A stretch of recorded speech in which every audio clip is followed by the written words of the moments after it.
విశ్వవిఖ్యాత నట సార్వభౌమ నటరత్న ఎన్టీ రామారావు చలనచిత్ర జీవితంలోకి అడుగుపెట్టి 75 సంవత్సరాలు పూర్తయి వజ్రోత్సవ వేడుకల ఈ మధ్య జరిగాయి. ఈ సందర్భంగా ఆయన నటించినటువంటి అద్భుత సినిమాని మనం చెప్పుకుంటున్నాం. అందులో ఎప్పటికీ మర్చిపోలేనిది, మరపురానిది అడవి రాముడు. అడవి రాముడు చరిత్రని సృష్టించింది, చరిత్రని తిరగరాసింది. అసలు ఎన్టీఆర్ ప్రపంచం అంటే ఏమిటో చూపించింది. దీని గురించి చెప్పుకోవాలంటే 3 గంటలు చెప్పినా కూడా తనివి తీరదు. ఎన్నో ఆసక్తికరమైన విషయాలు ఉన్నాయి. అయితే ఇందులో ముఖ్యమైన విషయాలు మీ ముందుంచుతున్నాను. ఇది అసలు ఎలా స్టార్ట్ అయింది అని అనుకుంటే, అడవి రాముడు సినిమాలోకి మొట్టమొదట అనుకున్నది సోహన్ బాబుని. ఈ సినిమా నిర్మాతలు సత్యనారాయణ, సూర్యనారాయణ, సత్యజిత్, వీళ్ళు ఆర్ట్ క్రియేషన్స్. మొట్టమొదట వీళ్ళు సినిమా తీసింది సోహన్ బాబుతోనే. తహసీల్దార్ గారి అమ్మాయి అని చెప్పేసి జముర్తో సోహన్ బాబుతో తీసినటువంటి సినిమా సూపర్ డూపర్ హిట్ అయింది. ఆ తర్వాత మరొక సినిమా కె. విశ్వనాథ్ డైరెక్షన్లో తీశారు. అది మాంగళ్యానికి మరో ముడి. కె. విశ్వనాథ్ డైరెక్షన్లో వచ్చినటువంటి ఈ సినిమా ఆశించినంత విజయం సాధించలా. ఇది 1976 సంవత్సరంలో రిలీజ్ అయింది. ఈ సినిమా ఆడకపోవడానికి కారణం ఏంటంటే ఎన్టీ రామారావు నటించినట్టు ఆరాధన. ఈ సినిమా చూసినటువంటి ఆసక్తి ఈ సినిమా మీద చూపించకపోవడంతో సోహన్ బాబు సినిమా ఆడలేదు. ఒకసారి స్టూడియోలో కలిసినప్పుడు నిర్మాతలు ఎన్టీ రామారావుతో చెప్పారు, మీ వల్లే మా సినిమా ఆడలేదని. దానికి ఎన్టీ రామారావు ఏమిటి అని అడిగితే, ఆరాధన సినిమా చరిత్ర అంతా సృష్టించింది, మా సినిమా ఆడకుండా చేసింది అని చెప్పారు. ఆయన నవ్వుకున్నారు. అయితే అప్పుడు వాళ్ళు గండర గుడి అని చెప్పేసి కన్నడలో ఒక మూవీ వచ్చింది. అది పూర్తిగా ఫారెస్ట్ బ్యాక్డ్రాప్లో జరుగుతుంది. రాజ్ కుమార్ దానికి హీరో. ఈ సినిమాని తెలుగులో తీస్తే ఎలా ఉంటుందని చెప్పేసి వాళ్ళు ఆలోచించి అనేక మార్పులు చేర్పులు చేసి ఈ అడవి రాముడు స్టోరీని తయారు చేశారు. తయారు చేసి సోహన్ బాబుని అప్రోచ్ అవ్వడం జరిగింది. సోహన్ బాబు అప్రోచ్ అయితే ఈ కథంతా విన్నటువంటి సోహన్ బాబు ఈ సినిమా చేయడానికి పెద్ద ఆసక్తి చూపించలా. అలా చూపించకపోగా ఎన్టీ రామారావుతో మీరు ఈ సినిమా తీస్తే బాగుంటుందని చెప్పడం కూడా జరిగింది. సరే, ఇంకా సోహన్ బాబు చేయకపోతే ఇంక చేసేది ఏమిటని చెప్పేసి ఎన్టీ రామారావు దగ్గరికి వెళ్ళారు. కథంతా విన్నటువంటి ఎన్టీ రామారావు, ఓకే బ్రదర్, నా వల్ల మీరు నష్టపోయారని మీరు భావిస్తున్నారు కదా, మీ సినిమా నేను చేస్తాను, ఎక్కడ చేద్దామని అడిగారు. వాళ్ళు ఇదంతా కూడా ఫారెస్ట్ బ్యాక్డ్రాప్లో కాబట్టి మధుమలై ఫారెస్ట్ కింద చేద్దామని చెప్పి వాళ్ళు సలహా ఇవ్వడం కూడా జరిగింది. ఎన్టీ రామారావు అన్నారు, ఎందుకు అంత దూరం, ఇక్కడే స్టూడియోలో సెటప్ వేసి మనం చేద్దామన్నారు. కానీ వాళ్ళు మాత్రం ఒప్పుకోవాలి, న్యాచురల్గా ఉండాలి కాబట్టి ఫారెస్ట్లోనే చేద్దామన్నారు. అయితే దీనికి దర్శకుడు ఎవరు? అయితే మొట్టమొదట నేను చెప్పాను కదా, తహసీల్దార్ అమ్మాయి సినిమాకి డైరెక్టర్ కెఎస్ ప్రకాశ్రావు. ఆ కుటుంబంతో వాళ్ళకి మంచి సాన్నిధ్యం ఉంది నిర్మాతలకి. అప్పుడు రాఘవేంద్రరావు మాట్లాడిన తీరు, అతని ఆలోచనలు, అతని విధానం వాళ్ళకి నచ్చి ఈ సినిమాకి డైరెక్టర్ కింద కె. రాఘవేంద్రరావుని సజెస్ట్ చేయడం జరిగింది. ఎన్టీ రామారావు కూడా ఓకే అన్నారు. కారణం ఏంటంటే రాఘవేంద్రరావు మీద ఉన్నట్టు నమ్మకం. అసిస్టెంట్ డైరెక్టర్గా పాండవ వనవాసం సినిమాకి చేశారు ఎన్టీ రామారావు దాంతో. అలాగే శ్రీజన్మ అనేటువంటి సినిమాలో కూడా ఆయన పనిచేశారు. ఆయన పనిచేసే విధానం ఎన్టీ రామారావుకి తెలుసు కాబట్టి ఏమాత్రం కూడా కాదనకుండా ఓకే చెప్పారు. ఆ విధంగా ఎన్టీ రామారావు కాంబినేషన్లో, రాఘవేంద్రరావు డైరెక్షన్లో మొట్టమొదటి చిత్రం అడవి రాముడు. అలాగే వేటూరి సుందరరామూర్తి దీనికి అద్భుతమైన పాటలు రాశారు. ఆయన కూడా మొట్టమొదటిసారిగా ఎన్టీ రామారావుతో కలిసి పనిచేసినటువంటి చిత్రం కూడా ఇదే. తర్వాత ఈ సినిమాకి మాటలు జంధ్యాల, చరిత్ర అడక్కు, చెప్పింది విను, ఈ డైలాగ్ అందరికీ గుర్తుండే ఉంటుంది. ఆ డైలాగ్ లాంటి అద్భుతమైన సీన్స్ ఇందులో ఆయనే రాశారు. ఆయన కూడా జంధ్యాల ఎన్టీ రామారావుతో కలిసి పనిచేయడం మొట్టమొదటిసారి. ఇంకా హీరోయిన్స్ విషయానికి వచ్చేప్పటికి జయసుధ ఆల్రెడీ ఎన్టీ రామారావుతో కలిసి చేశారు, కూతురుగా నటించారు, తర్వాత సహనటిగా నటించారు. కానీ హీరోయిన్గా ఎప్పుడు నటించరా. ఈ సినిమాలో సెకండ్ హీరోయిన్. అలాగే జయప్రద వచ్చేప్పటికి ఎన్టీ రామారావుతో కలిసి మొట్టమొదటి నటించిన చిత్రం కూడా ఇదే అడవి రాముడు. కాబట్టి ఇన్ని విశిష్ట లక్షణాలు ఉన్నాయి. ఇంతమంది మొట్టమొదటిసారి మరి పనిచేయడం అనేది ఎన్టీ రామారావుతో ఒక అద్భుతమైనది మనం చెప్పుకోక తప్పదు. అయితే ఈ సినిమా స్టార్ట్ అవ్వడం ఎప్పుడవుతుంది అంటే అనుకుంటే 1976 సెప్టెంబర్ మంత్లో షెడ్యూల్ ప్రకారం ఇది స్టార్ట్ అవ్వాలి. కానీ అప్పటికి కురుక్షేత్రం పోటీ వచ్చేసింది. దానవీర సూరకర్ణ ఎన్టీ రామారావు తీస్తున్నారు. అప్పుడున్న పరిస్థితుల రీత్యా జనవరిలో సంక్రాంతి పండుగకి రిలీజ్ చేయాలి దానవీర సూరకర్ణ. టైం ఉండదు. అప్పుడు ఎన్టీ రామారావు ఎలా ఇచ్చేవారంటే షెడ్యూల్స్ నెలకి 30 రోజులు అనుకుంటే 10 రోజులు ఒక నిర్మాతకి, 10 రోజులు ఇంకో నిర్మాతకి, ఇంకో 10 రోజులు ఇంకో నిర్మాతకి ఇచ్చేవాళ్ళు. ఇలా బల్క్ డేట్స్ ఇవ్వకపోవడం వల్ల ఏంటంటే సినిమాలు కొద్దిగా లేట్ అవుతూ ఉండేవి. కానీ దానవీర సూరకర్ణ గురించి ఈ సినిమాని ఆపేశారు. యాక్చువల్గా సెప్టెంబర్లో స్టార్ట్ అవ్వాల్సినటువంటి ఈ సినిమాని ఆపేసి దానవీర సూరకర్ణ పూర్తి చేసి వాళ్ళకి ఒకేసారి 35 రోజుల పాటు డేట్స్ ఇచ్చేశారు. దాని ప్రకారం ఏంటంటే 1977 జనవరి 9న చెన్నైలో ముహూర్తం షాట్ని తీశారు విజయవాహిని స్టూడియోలో. అందులో భర్తమాత ముద్దు పెట్టిన నేను నా విచిత్ర ధర్మాన్ని నిర్వర్తిస్తానని చెప్పి ఒక షాట్ ఉంటుంది. అది ఇంటర్వెల్లో వస్తుంది. ఆ షాట్ని మొట్టమొదటిగా తీశారు. తర్వాత సినిమా షూటింగ్ అంతా కూడా మధుమలై ఫారెస్ట్లోనే జరిగింది. అసలు అవుట్డోర్కి వెళ్ళి ఎన్టీ రామారావు 35 రోజుల పాటు ఏకదాటిగా చేసినటువంటి సినిమా అంటూ ఏదీ లేదు. అది అడవి రాముడితోనే స్టార్ట్ అయింది. అలాగే ఈ సినిమా కనుక చూసుకుంటే ఈ మధుమలై ఫారెస్ట్ ఇది కర్ణాటక తమిళనాడు బార్డర్స్లో ఉంటుంది. అలాగే మైసూరు కనుక చూసుకుంటే 160 కిలోమీటర్ల డిస్టెన్స్లో ఉంటుంది. ఇక్కడికి ఏ వస్తువు కావాలన్నా కూడా మైసూరు వెళ్ళి తెచ్చుకోవాల్సిందే. మైసూరుకి ఒక పర్సన్ని అట్టే పెట్టారు. రాత్రిపూట బయలుదేరి వెళ్ళేవాడు, మన్నాడు పొద్దున వచ్చేవాడు, అక్కడ సరుకులు అందజేసేవాడు, మళ్ళీ కావాల్సిన లిస్ట్ ఏదైతే ఉందో దాన్ని రాసుకుని మళ్ళీ వెళ్ళేవాడు, తీసుకొచ్చేవాడు. ఈ విధంగా ప్రతి పనిని కూడా ఒక పర్సన్ ద్వారా వాళ్ళు తెప్పించేవాడు. అయితే అకామిడేషన్ ఎలా చేయాలి, ఎక్కడ ఉండాలి అనేటువంటిదా ఇక్కడ 3 గెస్ట్ హౌస్లు ఉన్నాయి. 3 గెస్ట్ హౌస్లో ప్రముఖులైన వాళ్ళకి ఎన్టీ రామారావు ఇలాంటి వాళ్ళకి ఇచ్చేసారు. హీరోయిన్స్కి ఒక గెస్ట్ హౌస్ ఇచ్చారు. అలాగే డైరెక్టర్ వాళ్ళకి ఒక గెస్ట్ హౌస్ ఇచ్చారు. మరి 350 మంది ఇందులో మరి ఆర్టిస్టులు ఉన్నారు, అలాగే టెక్నీషియన్స్ ఉన్నారు. వీళ్ళందరికీ కూడా కాటేజీని ప్రత్యేకంగా ఏర్పాటు చేయడం జరిగింది. దీని గురించి ప్రత్యేకంగా మైసూరు నుంచి అనేక మంది టెక్నీషియన్స్ అలాగే కాటేజీలు నిర్మించే వాళ్ళని తీసుకొచ్చి ఇక్కడ విపరీతంగా 3 నెలల పాటు శ్రమించి అన్ని వసతులతో ఇక్కడ సదుపాయాలన్నీ ఏర్పాటు చేయడం జరిగింది. అలాగే ఈ సినిమాకి సంబంధించిన సెట్లు కూడా వేయడం జరిగింది. ఇంత బ్యాక్గ్రౌండ్ ఉండబట్టి వాళ్ళు అంతా ఎక్కడో కూడా ఇబ్బంది పడకుండా ఈ సినిమాని తీయగలిగారు. అయితే జనవరి 9న ముహూర్తం షాట్ అయిపోయిన తర్వాత జనవరి 14న దానబేరు సూరకన్న రిలీజ్ అయింది. దానబేరు సూరకన్న అప్పట్లో అద్భుతమైన విజయం. ఈ విజయం ఆస్వాదిస్తూనే ఆయన మధుమలై ఫారెస్ట్కి వెళ్ళారు. అక్కడ షూటింగ్లో పాల్గొన్నారు. ఈ సినిమా మొత్తం కనుక చూసుకుంటే ఇది సినిమా స్కోప్. అప్పటి వరకు తెలుగు చలనచిత్ర పరిశ్రమలో 3 సినిమాలు వచ్చాయి సినిమా స్కోప్లో. ఒకటి అల్లూరి సీతారామరాజు, రెండోది కురుక్షేత్రం, మూడోది అడవి రాముడు. అంటే ఎన్టీ రామారావుకి ఇది మొట్టమొదటి సినిమా స్కోప్ చిత్రం.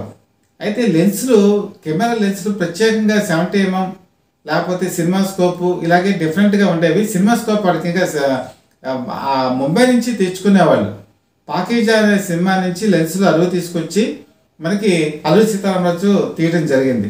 అలాగే కురుక్షేత్రం కూడా ముంబై నుంచి లెన్సులు తెప్పించి తీయడం జరిగింది. అయితే అడవి రాముడి విషయంలో మాత్రం జపాన్ నుంచి దీన్ని ప్రత్యేకంగా లెన్సుల్ని దిగుమతి చేసుకున్నారు. అది మొట్టమొదటిసారి మన తెలుగు చలనచిత్ర పరిశ్రమలో విదేశాల నుంచి తెప్పించినటువంటి లెన్స్ని వాడటం కూడా జరిగింది. అయితే ఇక్కడ ఈ లెన్స్ని వాడేటప్పుడు సీనియర్ కెమెరామెన్ కావాలి. దీనికి విన్సెంట్ అనే ఆయన్ని ఉపయోగించారు. విన్సెంట్ చాలా 20 సంవత్సరాలు ముందు నుంచి కూడా అంటే ఎన్టీ రామారావు సినిమా ఇండస్ట్రీలోకి ప్రవేశించిన 5 సంవత్సరాల కాలంలో సొంత ఊరు అనేటువంటి సినిమా తీయడం జరిగింది. అప్పటి నుంచి విన్సెంట్ అక్కడే పనిచేశారు. కాబట్టి ఆయన అనుభవం గల టెక్నీషియన్ కాబట్టి కెమెరామెన్గా ఆయన పెట్టుకోవడం జరిగింది. ఇంత బ్యాక్గ్రౌండ్ వర్క్ చేశారు. అయితే ఈ సినిమాకి వచ్చేప్పటికి పులులు, సింహాలు, ఏనుగులు, ముఖ్యంగా ఏనుగులు వచ్చేప్పటికి చెన్నైలో చిత్రా సర్కస్ అని చెప్పి అప్పట్లో కంపెనీ ఉండేది. ఆ కంపెనీ నుంచి 3 ఏనుగులను తీసుకొచ్చి ఈ సినిమాకి వాడటం జరిగింది. అలాగే సింహాలతో పోరాడేటువంటి ఎన్టీ రామారావు సీన్స్ కూడా ఆ రోజు ప్రేక్షకులను బాగా ఆకట్టుకున్నాయి. ముఖ్యంగా ఏనుగులు చేసే విన్యాసాలు సర్కస్లో పనిచేసాయి కాబట్టి ఎన్టీ రామారావుకి స్నానం చేయించే దృశ్యాలు, అలాగే శివలింగానికి అక్కడ నీటితో పూజ చేసేటువంటి దృశ్యాలు ఇవన్నీ కూడా ఆ రోజు ప్రేక్షకుల్ని కట్టిపడేసాయి. సినిమా స్టార్ట్ అయినప్పటి నుంచి చివరి వరకు కూడా ఫాస్ట్ బ్యాక్గ్రౌండ్లో జరిగేటువంటి ఈ సినిమాలో 4 గ్రూప్ సాంగ్స్ ఉన్నాయి. జనగా ఏ సినిమాలో అయినా సరే తెలుగు చలనచిత్ర పరిశ్రమలో గ్రూప్ సాంగ్స్ అనేవి ఒకటి మాత్రమే ఉంటాయి. కానీ భారీ వేగంతో ఇందులో 4 గ్రూప్ సాంగ్స్ని పెట్టారు.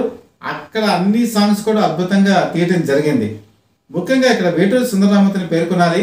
ఆయన రచించినటువంటి పాటలు ఆ రోజు సూపర్ డూపర్ హిట్, ప్రేక్షకుల్ని కట్టిపడేశాయి.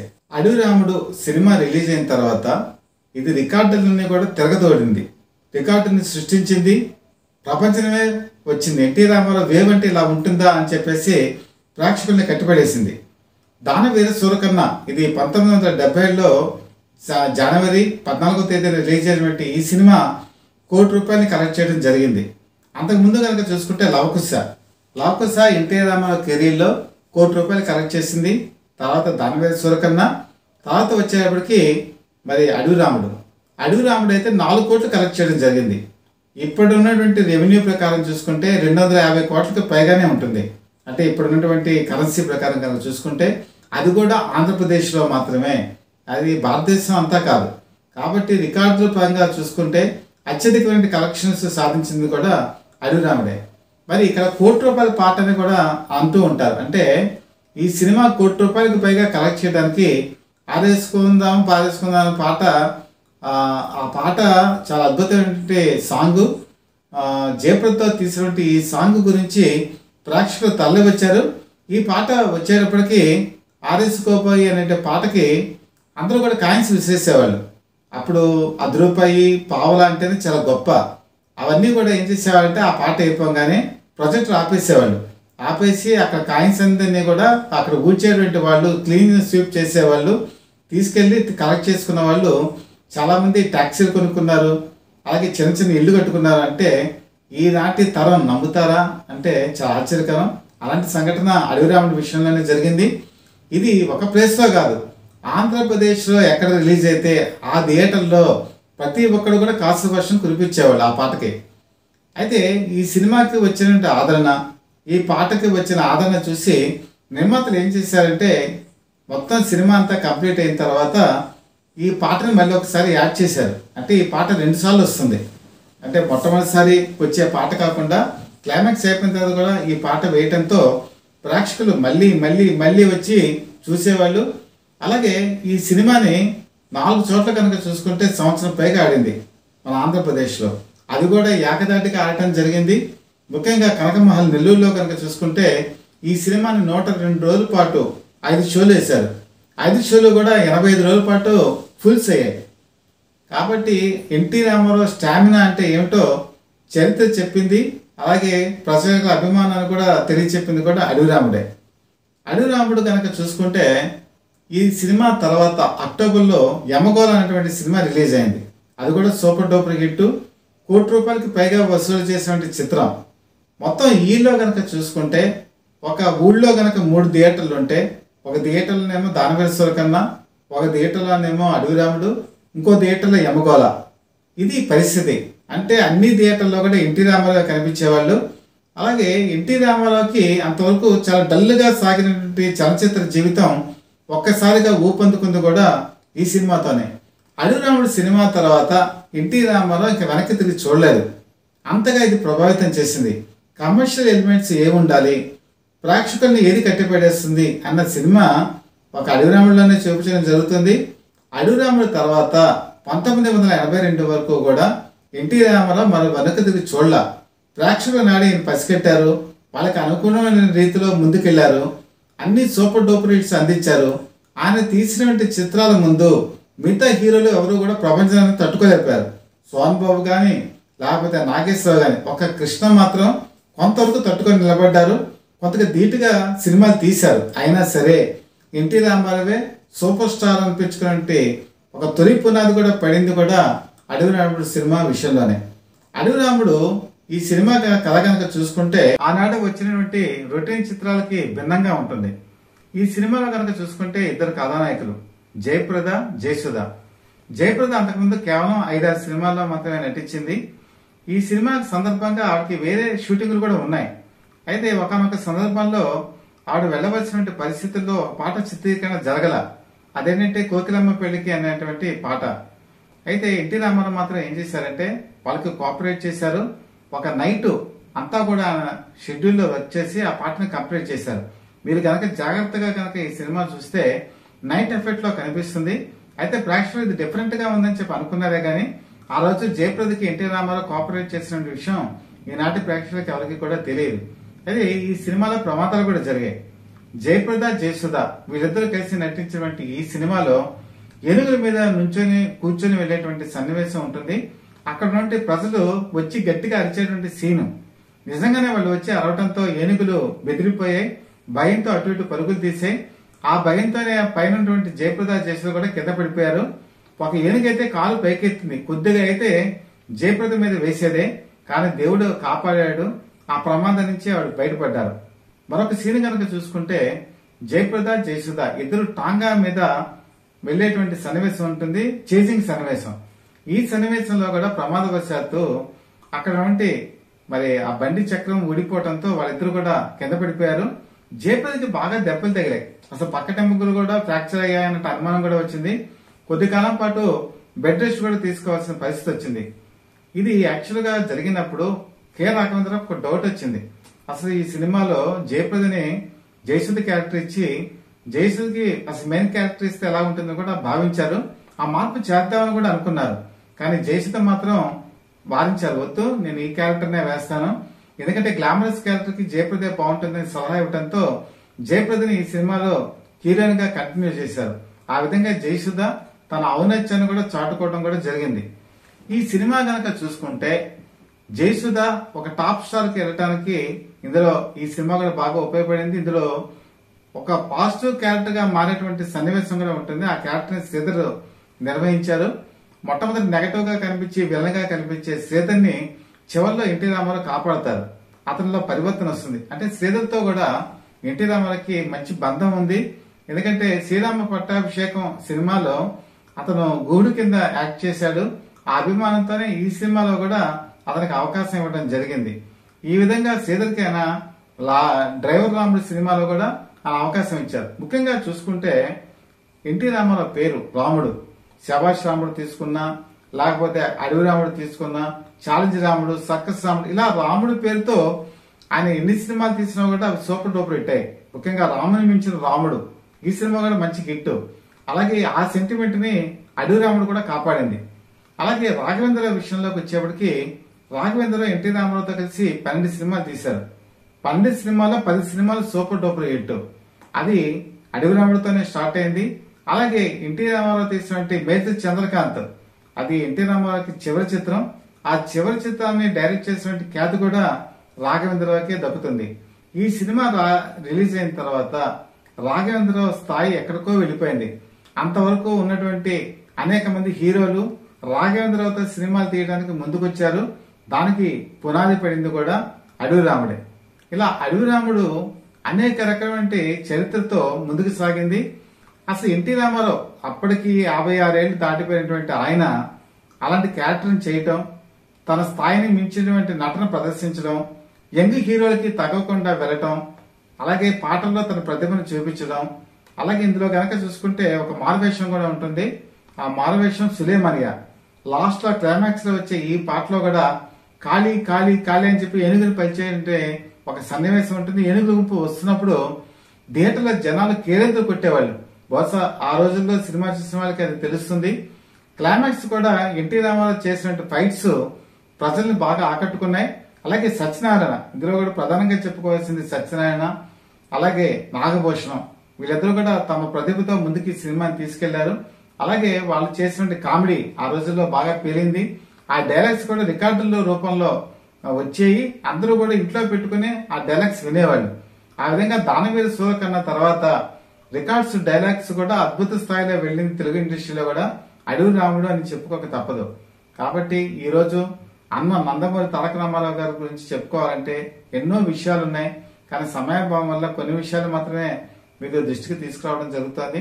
మీకు కనుక ఈ కంటెంట్ నచ్చినట్టయితే మీరు లైక్ చేయండి. అలాగే మీరు బెల్ ఐకాన్ ప్రెస్ చేసి సబ్స్క్రైబ్ చేసుకుని మీ సపోర్ట్ మాకు అందజేయవలసిందిగా మనస్ఫూర్తిగా కోరుకుంటూ మరిన్ని విషయాలు రాబోయే ఎపిసోడ్స్ లో మీకు తెలియజేస్తానని చెప్పి మనస్ఫూర్తిగా తెలియజేసుకుంటూ మీ కృష్ణప్రసాద్.